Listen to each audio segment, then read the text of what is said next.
കേരളത്തിൽ മാഫിയ സംഘങ്ങൾ പെരുകുന്നു. മയക്കുമരുന്ന് മാഫിയയും മദ്യലോബിയും തഴച്ചു വളരുകയാണ് കേരളത്തിൽ ചെയ്യുന്നത് എന്ന് കോൺഗ്രസ് നേതാവ് VM സുധീരൻ. കേരളത്തിൽ പിണറായിയുടെ കാലത്ത് ബാറുകളുടെ എണ്ണം വർദ്ധിച്ച് മയക്കുമരുന്നിൻ്റെ ഹബ്ബായി മാറ്റിയിരിക്കുകയാണ്. ജനങ്ങളോട് ഒരു പ്രതിബദ്ധതയുമില്ലാതെയാണ് പിണറായിയുടെ ഭരണം കേരളത്തിൽ നടക്കുന്നത് എന്നും അദ്ദേഹം കുറ്റപ്പെടുത്തി. പഴയങ്ങാടി കല്യാശ്ശേരി മണ്ഡലം UDF സ്ഥാനാർത്ഥിയുടെ തിരഞ്ഞെടുപ്പ് പ്രചരണാർത്ഥം പഴയങ്ങാടി വെങ്ങരയിൽ സംഘടിപ്പിച്ച കുടുംബസംഗമം ഉദ്ഘാടനം ചെയ്തുകൊണ്ട് സംസാരിക്കുകയായിരുന്നു അദ്ദേഹം. മയക്കുമരുന്നും കഞ്ചാവും വ്യാപകമായി വരുന്നത് അത് തടയും. കേരളത്തിൽ കേവലം 29 ബാറുകൾ മാത്രമുണ്ടായിരുന്നപ്പോഴാണ് ഈ വാഗ്ദാനം. ഇപ്പോൾ ഈ 10 കൊല്ലമായല്ലോ, 1000-ലധികം കടന്നിരിക്കുന്നു ബാറുകളുടെ എണ്ണം, വ്യാപകമായിരിക്കുന്നു. മയക്കുമരുന്നാകട്ടെ മയക്കുമരുന്നിൻ്റെ ഏറ്റവും വലിയ ഹബ്ബായി കേരളം മാറിയിരിക്കുന്നു.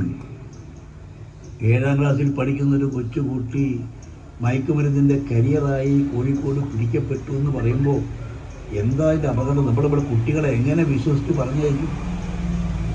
വലിയൊരു ആപൽക്കരമായ തരത്തിലേക്കാണ് കേരളത്തെ പിണറായി ഭരണം കൊണ്ടിരുത്തിച്ചിരിക്കുന്നത്.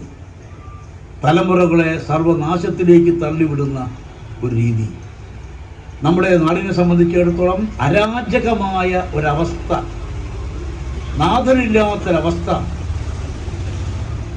മകൻ മദ്യലഹരിയിൽ അച്ഛനെ കൊല്ലുന്നു, മകൻ മദ്യലഹരിയിൽ അമ്മയെ വെള്ളത്തിൽ ചവിട്ടി താഴ്ത്തി കൊലപ്പെടുത്തുന്നു. പറഞ്ഞാൽ ആകപ്പാടെ എന്തും ചെയ്യാവുന്ന ഒരവസ്ഥയിലേക്ക്, സമാധാന ജീവിതം എന്നൊന്നില്ലാത്തൊരു നിലയിലേക്ക് പിണറായി എത്തിച്ചിരിക്കുന്നു. ആകെ ശാലകളുടെ വ്യാപനം, മയക്കുമരുന്നിൻ്റെ വ്യാപനം, സാധാരണ ജനങ്ങൾക്ക് വേണ്ടതായ ഒരു കാര്യമില്ലാതെ മുന്നോട്ട് പോകുന്ന പിണറായി ഭരണം ജനങ്ങളോട് തന്നെ യാതൊരു ഉത്തരവാദിത്വമില്ലാതെ സ്ഥാപിത താല്പര്യങ്ങളുടെ സമ്പന്ന ശക്തികൾ ഒരൊറ്റ കാര്യം മാത്രം പറഞ്ഞാൽ മതി. നല്ല ഫലമായൊരു കമ്മിറ്റിയെ നിയമിച്ചു. സഹകരണ സ്ഥാപനങ്ങളിലെ വായ്പ സംബന്ധിച്ച് ഈ അതിക്രമങ്ങൾ ഒഴിവാക്കണം, തിരിച്ചടവുണ്ടായില്ലെങ്കിൽ നീണ്ടുപോയാൽ ജപ്തി നടപടി ഉൾപ്പെടെ മാറ്റിവെക്കണമെന്ന് ആവശ്യം ഉന്നയിച്ചുകൊണ്ട് നല്ല രീതിയിലൊരു റിപ്പോർട്ട് കമ്മിറ്റി തയ്യാറാക്കുകയും ചെയ്തു. പക്ഷേ സർക്കാർ ഇപ്പോഴും ചെയ്യുന്നതെന്താ? സഹകരണ മേഖലയിൽ നിന്നും വായ്പ എടുത്താൽ സമയത്തിന് അടച്ചില്ലെങ്കിൽ ജപ്തി നടപടിക്ക് ഒരു കുറവ് വന്നിട്ടില്ല. എന്തിനേറെ പറയും, നമ്മുടെ സഹകരണ സ്ഥാപനങ്ങളെ തന്നെ തകർച്ചയിലേക്ക് നീക്കിയില്ലേ? നമ്മുടെ ബാങ്ക് എല്ലാവരും ഉണ്ട് ഇതിനകത്ത്. എങ്കിലും വ്യാപകമായി വരുന്നത് ആരാന്ന് ചോദിച്ചാൽ നമ്മുടെ ചങ്ങാതിമാരാ. വ്യാപകമായി വരുന്നത് അവർക്ക് വേണ്ട എല്ലാ സൗകര്യം ചെയ്തു കൊടുക്കുകയാണ്.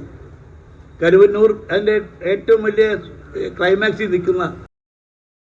കേരളത്തിൽ ഇക്കുറി UDF ഭരണത്തിലേറാൻ ജനങ്ങൾ വിധി എഴുതുമെന്നും അദ്ദേഹം പറഞ്ഞു. കല്യാശ്ശേരി മണ്ഡലം UDF സ്ഥാനാർത്ഥി രാജീവൻ കപ്പച്ചേരിയുടെ തിരഞ്ഞെടുപ്പ് പര്യടനത്തിൻ്റെ ഭാഗമായി വെങ്ങരയിൽ സംഘടിപ്പിച്ച കുടുംബസംഗമം ഉദ്ഘാടനം ചെയ്ത് സംസാരിക്കുകയായിരുന്നു. M പവിത്രൻ അധ്യക്ഷത വഹിച്ചു.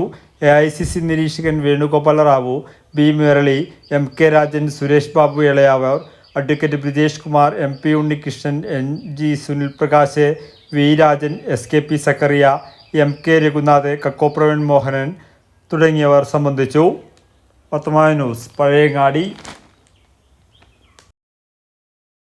മൂല്യങ്ങളും അനുഭവിക്കുന്നത് മദ്യലോബിയാണ്, മയക്കുമരുന്ന് മാഫിയയാണ്.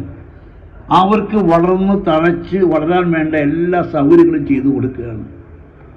നമുക്കറിയാം, ഈ ഇലക്ഷൻ മാനിഫെസ്റ്റോ 2016 ഇലക്ഷൻ മാനിഫെസ്റ്റോ, പിണറായിയുടെ ഇലക്ഷൻ മാനിഫെസ്റ്റോ ഉണ്ട്. അതിൽ പറയുന്നൊരു വാചകമുണ്ട്: